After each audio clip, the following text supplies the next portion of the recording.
بسم اللہ الرحمن الرحیم۔ السلام علیکم ناظرین، میں ہوں آپ کا ہوسٹ محمد عمر علی قادری اور آپ دیکھ رہے ہیں نڈر نیوز۔ ناظرین، حسینہ تو اپنی بہت سی دیکھی بھی ہوں گی اور آپ ان سے میل جول بھی کرتے ہوں گے، لیکن آج میں پاکستان کی ایک ایسی خوبصورت لڑکی سے آپ کو ملوانے جا رہا ہوں جو کہ واقعی ہی در حقیقت خوبصورت نہیں بلکہ بہت ہی حسین و جمیل ہیں۔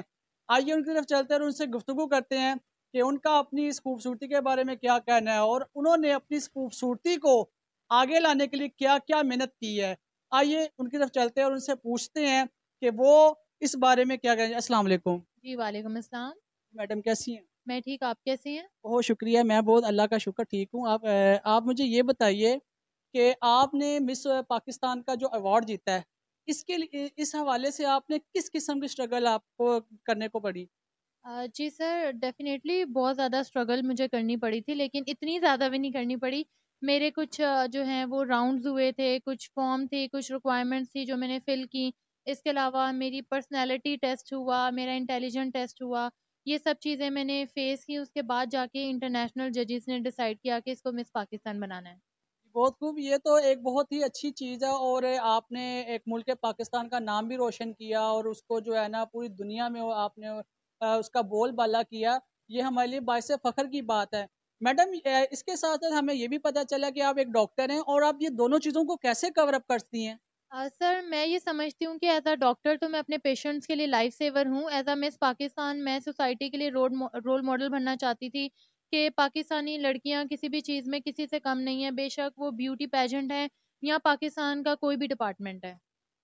میڈم، یہ بتائیے کہ آپ نے پاکستان کا بول پوری دنیا میں بالا مطلب کہ مقام بہت بلند کر دیا ہے۔ آپ یہ بتائیے کہ پاکستان کی طرف سے، گورنمنٹ آف پاکستان کی طرف سے آپ کو کسی بھی قسم کی کسی سیاست دان کی، کسی پولیٹکس کی طرف سے آپ کو کسی چیریٹی کے بارے میں، چونکہ آپ چیریٹی کا ذکر بھی کر رہی ہیں اور تذکرہ بھی کر رہی ہیں کہ میں چیریٹی کے بارے میں کام کرنا چاہتی ہوں، لوگوں کی فلاح و بہبود کے لیے کام کرنا چاہتی ہوں، غریبوں مسکینوں بیواؤں کے لیے کام کرنا چاہتی ہوں، اس حوالے سے کسی نے آپ سے رابطہ کیا ہو؟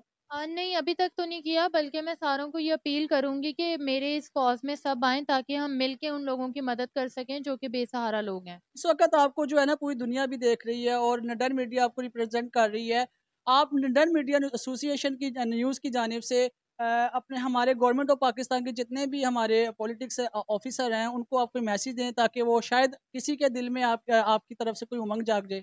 میں سب کو یہی میسج دینا چاہوں گی کہ پلیز آپ لوگ میرے ساتھ آئیں، میرے ساتھ مل کے اس کاز کے لیے ہم لوگ مل کے یونائٹڈ ہو کے اس کاز کے لیے کچھ کر سکیں تاکہ ہم بہت زیادہ لوگوں کے لیے مطلب ایک کاز بنیں گے، بہت زیادہ لوگوں کے لیے جو کہ علاج نہیں کروا سکتے ہیں اس کی وجہ سے، جو کہ میں دیکھتی ہوں بہت زیادہ لوگوں مر رہے ہیں، اور مطلب ایسے بہت لوگ ہیں جو کہ میری سراؤنڈنگز بھی ایسے لوگ ہیں جو کہ ٹریٹمنٹ نہیں کروا سکتے، ان کے پاس اتنے پیسے نہیں ہیں جس کی وجہ سے وہ مر جاتے ہیں۔ تو میری سب سے یہی مطلب اپیل ہے کہ پلیز سب میرے ساتھ آئیں تاکہ ہم اس کو دیکھیں اور پاکستان کو ایک ہم اچھا ملک بنائیں جہاں پہ ہم سب ایک دوسرے کی مدد کر رہے ہوں، نہ کہ سب ایک دوسرے کی جڑیں کاٹ رہے ہوں۔ میڈم، کیمرے کے آگے تو یہ بہت آسان ہے بول دینا کہ ہم انسانیت کی خدمت کریں گے، انسانیت کے لیے ہم کام کریں گے، ہم ان کی جو ہے نا فلاح و بہبود کے لیے آواز بلند کریں گے، تو یہ کیمرے کے سامنے کہنا آسان ہے، کیا آپ واقعی اس کو کر پائیں گی؟ جی، میں واقعی کرنا چاہتی ہوں۔ میرے بہت زیادہ ایون یوٹیوب پہ میری ایسی بہت ویڈیوز ہیں جہاں پہ میں ایجوکیشن کو سپورٹ کر رہی ہوں، مدر ٹریزا چیریٹی ہے، تھیلیسیمیا والے پیشنٹس کے لیے کام کر رہی ہوں۔ میں بہت زیادہ ان چیزوں میں انوالو ہوں اور میں زیادہ گلیمر کو تو میں اتنا پریفر نہیں کرتی ہوں، میں چیریٹی کو ہی پریفر کرتی ہوں۔ چیریٹی کے حوالے سے کسی نے آپ کی سپورٹ بھی کیا کہ نہیں؟ نہیں، فی الحال تو کوئی نہیں کر رہا۔ جو بھی میں کر رہی ہوں میں اپنی انکم سورس سے کرتی ہوں، جو بھی میں ابھی لگاتی ہوں بچوں کے لیے، جیسے کہ ایک اسکول ہے میرے گھر کے پاس، وہاں بچوں کے پاس بیگ نہیں تھے، جوتے نہیں تھے، میرے سے جتنا ہو سکتا ہے میں ان سب کے لیے کرتی ہوں، لیکن میں سب کو یہی ریکویسٹ کرتی ہوں کہ پلیز میرے ساتھ آئیں تاکہ ہم مل کے ان لوگوں کی مدد کر سکیں۔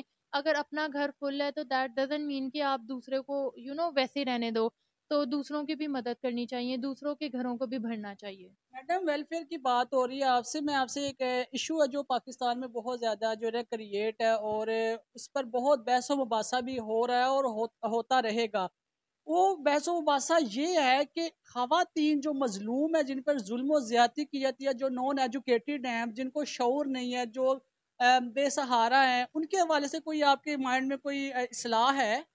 جی، میں گورنمنٹ سے یہ ریکویسٹ کروں گی کہ جو ایسی خواتین ہیں جن کا کوئی سہارا نہیں ہے، گورنمنٹ کو چاہیے کہ ان کے لیے کوئی ایسا پروگرام یا کوئی ایسی چیز شروع کریں جو کہ بے سہارا خواتین کے لیے ہو، جن کے ساتھ زیادتیاں ہوتی ہیں۔ گورنمنٹ کو چاہیے کہ اس کے لیے ایک پراپر اسٹیپ لیں، تاکہ جو لوگ بھی ایسے کرتے ہیں وہ آئندہ کسی میں ہمت نہ ہو کچھ ہے کسی عورت کے ساتھ غلط کرنے کی۔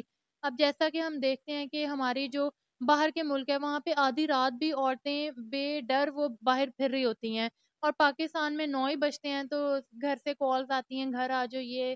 تو میں گورنمنٹ سے یہ ریکویسٹ کروں گی کہ ہمیں بھی اپنا یہ سسٹم بہتر کرنا چاہیے۔ اچھا میڈم، یہ بتائیے کہ آپ نے ماشاءاللہ پاکستان کو ریپرزینٹ کیا ہے، یہ بہت ہی خوش آئند بات ہے۔ اس کے علاوہ آپ نے کسی اور ممالک میں بھی کوئی مطلب کہ ایوارڈ جیتا ہو یا کوئی میڈل وغیرہ جیتا ہے؟ جی، ترکی میں میں نے اپنا پہلا انٹرنیشنل پیجنٹ میں نے ترکی میں کیا، اور وہاں سے میں نے یہ کراؤن ون کیا ہے۔ اس کے ساتھ میں نے اپنا دوسرا پیجنٹ جو کمبوڈیا میں کیا ہے، وہاں پہ میں نے مس ہیومینٹی انٹرنیشنل 2023 کا ٹائٹل لیا ہے، اور 1 ماہ بعد ستمبر میں ساؤتھ افریقہ جا رہی ہوں مس ہیریٹیج گلوبل کے لیے، اور میں امید کرتی ہوں کہ وہاں بھی میں پاکستان کا نام روشن کروں گی۔ اچھا میڈم، یہ آپ نے مس ورلڈ کے جو ہے مس پاکستان کے حوالے سے جو اسٹرگل کی ہے، کیا آپ کو یقین تھا کہ آپ اس میں جو اس سفر میں کامیاب ہو جائیں گی؟ جی، میں خود میں یقین رکھتی ہوں، اور میم سونیا احمد جو کہ میری پریزیڈنٹ ہیں، ان کو میرے اندر یقین تھا، ان کو میرے پہ یقین تھا کہ یہ ڈیفینیٹلی کچھ کرے گی، اور اس سے زیادہ یقین مجھے خود پہ تھا کہ میں اگر کسی چیز کے پیچھے پڑتی ہوں تو اگر مجھے فیلیئرز بھی اس میں آئیں تو میں دوبارہ سے اپنے آپ کو کھڑا کرتی ہوں کہ نہیں، مجھے یہ چیز کر کے رہنا ہے۔ اچھا میڈم، آپ کو میڈیا پورا دیکھ رہا ہے اور ہمارے ناظرین آپ کو دیکھ رہے ہیں، کوئی ایک ایسا جو ہماری یوتھ ہے، ہمارے اسٹوڈنٹس ہیں، ہمارے جرنلسٹ حضرات ہیں، ہماری بچیاں ہیں اسکولز میں کالج میں، ان کو کوئی ایسا میسج دیجیے کہ تاکہ ان کی اصلاح ہو جائے۔ میں سب کو یہی میسج دینا چاہوں گی کہ اپنی ڈریمز کو فالو کریں۔ اگر آپ کی لائف میں فیلیئرز آ بھی جاتے ہیں تو اس سے گھبرانا نہیں چاہیے، ہمیشہ دوبارہ اٹھیں اور گیو اپ نہیں کرنا چاہیے، اور اپنی گولز کو اچیو کریں۔ جی، اپنی گولز کو اچیو کریں، یہ تھی ہماری ڈاکٹر شفق جو ہمارے ساتھ بہت ہی خوبصورت گفتگو کر رہی تھی، اور انہوں نے جو میسج دیا، جو مورل دیا، وہ یہ دیا کہ اقبال کا ایک شعر یاد آتا ہے، اور اقبال کچھ یوں فرماتے ہیں کہ اٹھ باندھ کمر کیوں ڈرتا ہے، پھر دیکھ خدا کیا کرتا ہے۔ اسی کے ساتھ اپنے میزبان محمد عمر علی قادری کو اجازت دیجیے، انشاءاللہ پھر ملاقات ہوگی نئی جگہ پر نئے گیسٹ کے ساتھ، تب تک کے لیے اللہ حافظ۔